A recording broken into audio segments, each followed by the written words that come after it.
Modi Muslims and media करके एक book लिखने वाली मधु किश्वर आजकल लाइमलाइट में है, और इस पे आपने बोला वीडियो बनाने के लिए, तो मुझे वो बुक डाउनलोड करनी पड़ी और पढ़नी पड़ी। तो मैंने अभी स्टार्ट किया है पढ़ना उसे, और उसमें आफ्टर 2002 राइट्स जो कि गुजरात के दंगे हुए, उसके बाद जो एक इमेज बनी थी मिस्टर मोदी की एज अ एंटी मुस्लिम, जैसे उनको देखा जा रहा था, उसके बारे में उन्होंने लिखा है। अब तक जो मैंने पढ़ा तो उसमें मेंशन किया है ज़फ़र सुरेश वाला करके एक बिजनेसमैन थे जिनका सब कुछ लुट गया इस दंगों में। तो उन्होंने बहुत परेशान हुए, जब थोड़ा चीज़ें रिवाइव हुई तो उन्होंने जाके ICICI बैंक में लोन के लिए अप्लाई किया। तो मैनेजर ने ये कह के मना कर दिया कि आपका M फैक्टर की वजह से शायद लोन नहीं हो पाएगा। इस चीज़ से परेशान होकर उनको एक बहुत गुस्सा आया और उन्होंने सोचा कि इसके ख़िलाफ़ मुझे इंटरनेशनल कोर्ट ऑफ जस्टिस जाना चाहिए। UK गए वो और उन्होंने एक कंप्लेन फाइल की। That time home minister LK Advani visit करने वाले थे UK, और उनके विज़िट को रुकवाया गया। इनके एप्लीकेशन की वजह से वो विज़िट हेल्ड हो गई, रोक दिया गया। आडवाणी जी को स्पेन से वापस आना पड़ा। ठीक है, उसके बाद इन्होंने कुछ राय मशवरा किया मौलानाओं से, और ये सोचा कि डायरेक्टली मोदी जी विज़िट करने वाले हैं यहाँ पे UK में, तो क्या मैं बात करूँ इनसे, क्योंकि वो बताते हैं कि मैंने बहुत हेल्प मांगी लोगों से, लेकिन लोगों ने मेरी हेल्प नहीं की उस टाइम पे। तो मुझे लगा कि डायरेक्ट कॉन्वर्सेशन करना चाहिए मिस्टर मोदी से और पूछना चाहिए कि ऐसा क्यों किया, और he is the liable person, तो उनसे क्वेश्चन करना चाहिए। ये मैं इस बुक के बारे में बता रही हूँ आपको। अभी ट्वीट के बारे में भी बात करेंगे। तो अब इस मीटिंग को अरेंज करने के लिए मिस्टर ज़फ़र सुरेश वाला अप्रोच करते हैं महेश भट्ट जी को, और महेश भट्ट जी रजत शर्मा जी की मदद से एक मीटिंग अरेंज करवाते हैं। अब क्या हुआ उस मीटिंग में वो आप बुक में पढ़िएगा, आप कमेंट करिएगा मुझे, बुक तो मैं आपको सेंड कर दूँगी, मेरे पास PDF है।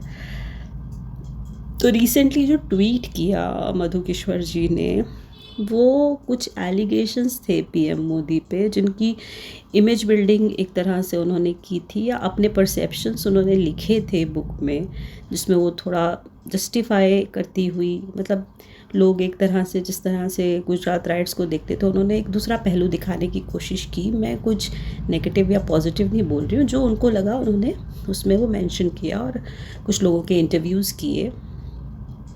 तो अब रिसेंटली सुब्रमण्यम स्वामी, जो कि एक इकोनॉमिस्ट हैं, लॉ एंड जस्टिस मिनिस्टर रह चुके हैं, उन्होंने रिसेंटली एक बयान दिया पुटिंग सम एलिगेशंस के PM मोदी ने किसी लेडी को मिनिस्टर बनाने के लिए कुछ गलत काम के लिए, जो भी उन्होंने वो बात बोली। मैं 3-4 नाम महिला के दे सकते हैं जो MP बने हैं, वो जाकर सोना पड़ा उनको, उनके साथ, मोदी के साथ।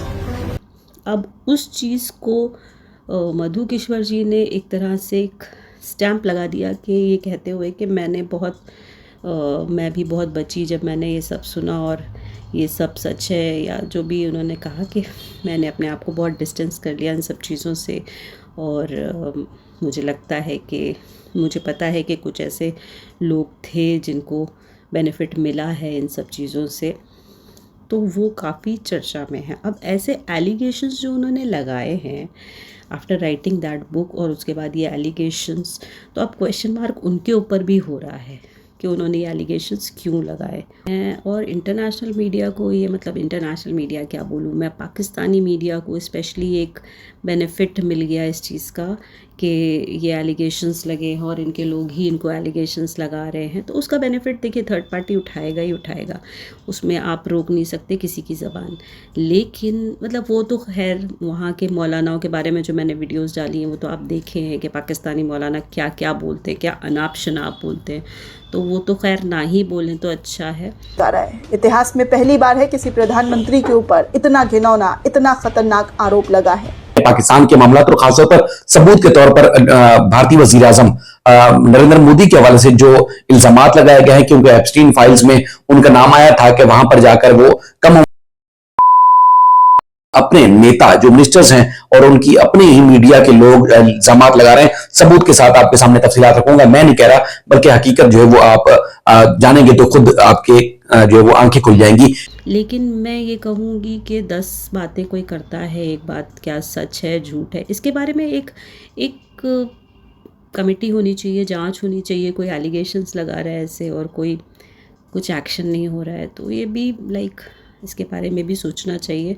वैसे आप क्या सोचते हैं इस बारे में, वो ज़रूर बताइएगा। और अगर आपको ये बुक चाहिए तो I can give you, comment करिए बुक, तो I will send you the book also. अब तो चलिए बताते रहिएगा जो भी है।